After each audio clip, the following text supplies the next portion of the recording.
The story of room 1604. The story began on January 5, 1935 AD, when a person named Ronald Owen entered to reserve the room in a hotel in Kansas City. The man was a resident of Los Angeles. The man had brown hair and had a scar on his scalp.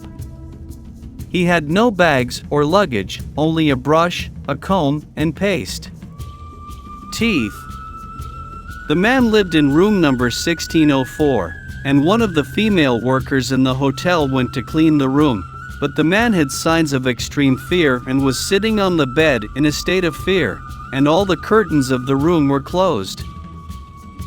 After the maid finished cleaning the room, the man asked her to leave the door of the room open because he was waiting for one of his friends. Indeed, the lady left the door open and went to get the towels.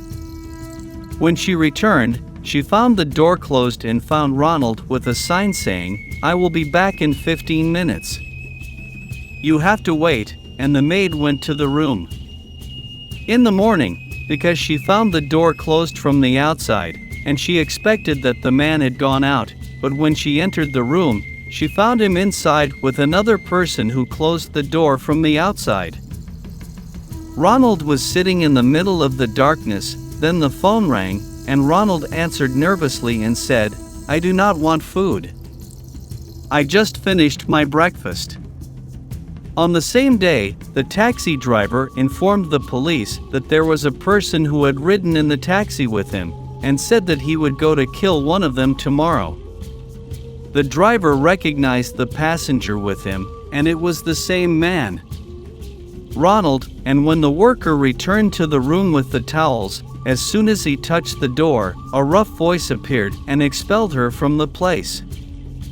In the morning, the hotel workers discovered that the phone was raised all night, and they entered the rooms and discovered that Ronald was floating on a sea of blood, and it was clear that he had been subjected to systematic torture. And when the police asked him about the perpetrator, said that he fell from the bathtub and no one did anything with him, but his clothes were missing.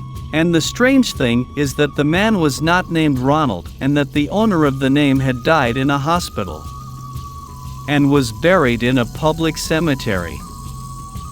Strangely, a call came from an unknown person to delay the burial in order to give a proper funeral. In the year 1936 AD, an elderly woman came saying that the unknown person was her son, Artemis Ogletree. To this day, the events are still very vague, and no one knows what happened in all these very vague mysteries. Share the story.